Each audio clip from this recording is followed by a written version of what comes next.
Chalkboard Mickey's Wake Up Inside Job edition. Jamie, Gareth, hi mate, hi. Just drop this off. I've written down the numbers. I live in Leicester now, actually, funny enough. I was at the Brixton Shark, mate, you know what I'm saying? Thank you, brother. As a boy, I experienced something absolutely crazy. When I was 8 years of age, on holiday at my father's place in County Kerry in Ireland, I've put down 3 numbers there. I'd love to meet David and tell him it's not the life it happened. I've told some people, and it's like, it sounds crazy, but I've told my family, they believe me, it's crazy. I'd love to meet him. I was telling the whole, sorry, you've got the same handwriting as him. Yeah. What knows your father? Yeah, he has exactly the same. I love your father. I really do. But I'd love to meet him today, just to sit down and tell him what happened. I think it makes sense to me. I've never heard anyone tell the story I'm going to say. Okay? Anyone else? I mean, you can call me anytime. Please do that. I've pre-got thousands of these. I talk to people, I give these. Yeah. It's David D's work most of the time. What I've done, I just, with my phone, taken pictures off the tablet, and I was using blue tape, putting it all together, and I'm trying to tell a story. That's the 9/11 thing, Bill Cooper there, you know. Bill Cooper, eh? The man who predicted 9/11. Of course, he was murdered a few weeks after 9/11, 6, 7, 8 weeks, whatever it was, by American police. And murder is the word. Danny Javenko, Building 7, the world's top demolition experts. He was shown the third building that went down that day in New York, film a bit, and he didn't know anything about it. He just turned and said, yeah, I control demolition, with a Dutch accent, which I haven't got. But he was shocked that, no, this is the third building, Building 7, which went down. Wasn't hit by anything, hit by nothing whatsoever, but it went down, and, you know, amazingly, the BBC reported it coming down 20 minutes before it actually came down. So that's pretty amazing, isn't it, eh? Was Mystic Med working there or something? But, you know, we don't hear too much about that. You know, it's like most people just know about the 2 towers, and, you know, they believe the story about hijackers who couldn't even fly a Cessna, and they were flying, trained pilots couldn't do what happened that day, how precise going into the Twin Towers, and, of course, the Pentagon. And there was another plane went down there, Flight 93, whatever it was called. So you know, oh yeah, the story about a passport. You know, I remember the next day or two. Oh, we found a passport for one of the hijackers. Yeah, wow.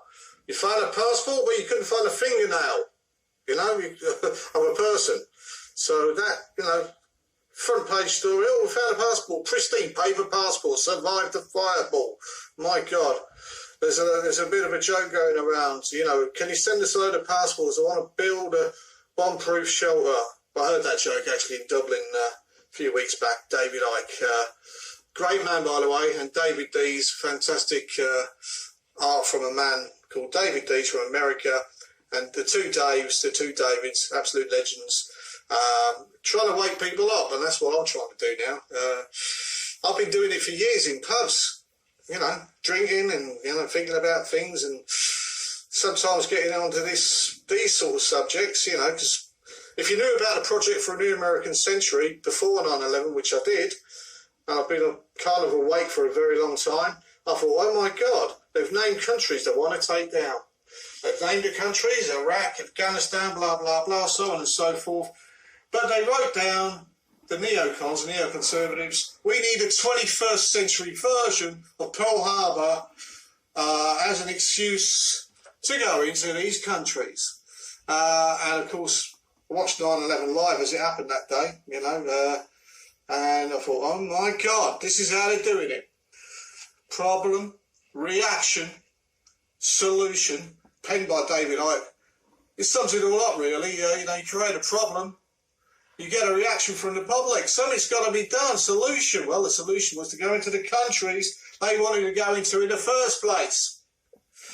So there have been different excuses for going into, well, you know, Libya now and so on and so forth, Syria. Libya. Oh, he's killing his own people. Yeah, we'll look into it a lot further. You'll realise mercenaries paid for turning up in different countries, creating problems, and then the government's troops start shooting back. Oh, they're killing their own people. Something's got to be done.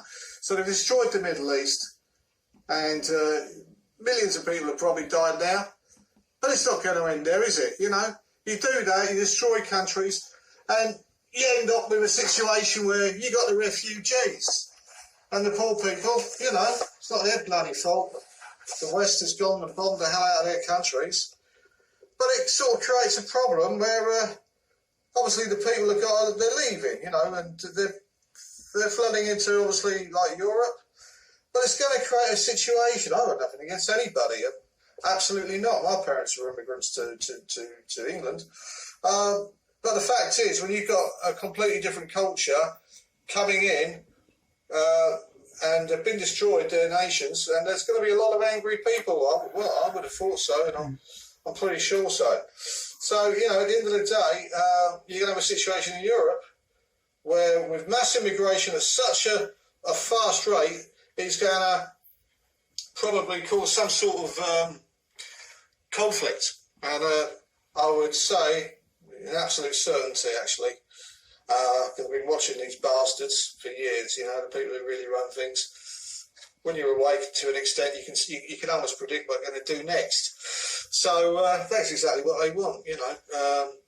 If you've not heard of Agenda 21, the agenda for the 21st century, check it out. It's a real thing. 1992, the Earth Summit in Rio.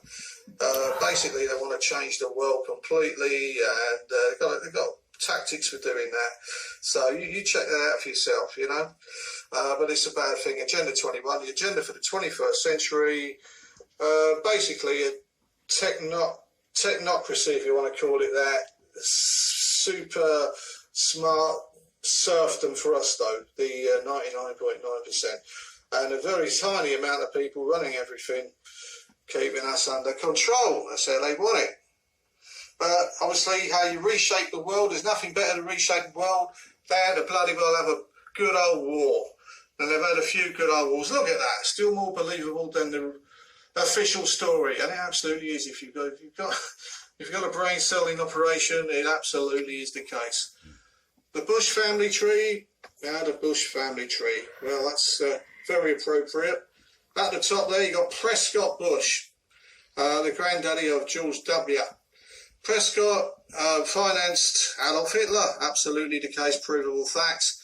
Union Banking Corporation, and put a lot of money behind Adolf Hitler, the Union Banking Corporation. The son, of course, George Bush, another member of the Skull and Bones Secret Society, as his father was.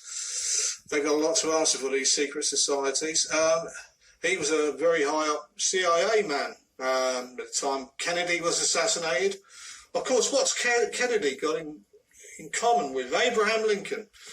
Well, they both wanted to abolish the system, of the financial system, where you print money out of thin air. Basically, it's not backed by anything, and you charge interest, and then you're creating money out of nothing and taking real wealth when the interest rates change, and people can't afford to pay. Obviously, they take their houses and so on and so forth. But Kennedy was assassinated for trying to sort out the financial system. I believe so. A lot of people do. Abraham Lincoln, the same thing with his greenback dollar. He was abolishing, Kennedy was, the Federal Reserve, and he met a bullet assassin in public, exactly the same as Abe Lincoln did. And then at the bottom you got George W. Bush, yes, the grandson of Prescott, and war criminal, needs arresting along with his mate Tony Blair, lied to the British public with his 45 minutes of mass destruction dissertation from a student, I think it was. They both need arresting. They knew they were going to war and a lie. I don't believe for a second they didn't. But who's that underneath George W? Have you heard of him? Larry Silverstein, owner of the Twin Towers. Larry Silverstein, eh? He bought, just shortly before, he's a billionaire, he bought these asbestos-laden buildings shortly before they came down. And why would if you're smart enough to be a billionaire, why would you buy asbestos-filled buildings which were half empty anyway and are going to have to come down at some point? Well, he took insurance against terrorist attack shortly after buying the Twin Towers, and of course Building 7 he owned as well. Lo and behold, terrorist attack. And because it was 2 planes went into the buildings, he claimed double, and he got $7 billion. Funny that day, 2 planes seemed to bring down 3 buildings. Do you ever think about that? Building 7, wow, hit by nothing, but it came down. They kind of blamed it on office fires. I think they tried to blame it on. But this is the scenario. The project for a new American century, which I spent so much time drinking in pubs, talking to people.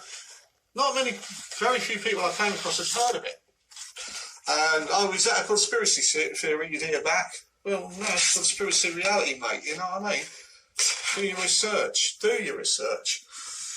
In fact, in all honesty, years back I had a situation in Birmingham New Street Station, and British soldiers were about to, it was the invasion of Iraq, about to go out. And I was trying to talk to them about the project for a new American century. Not one of them had heard of it, but yet they were putting their lives on the line for something that was, planned.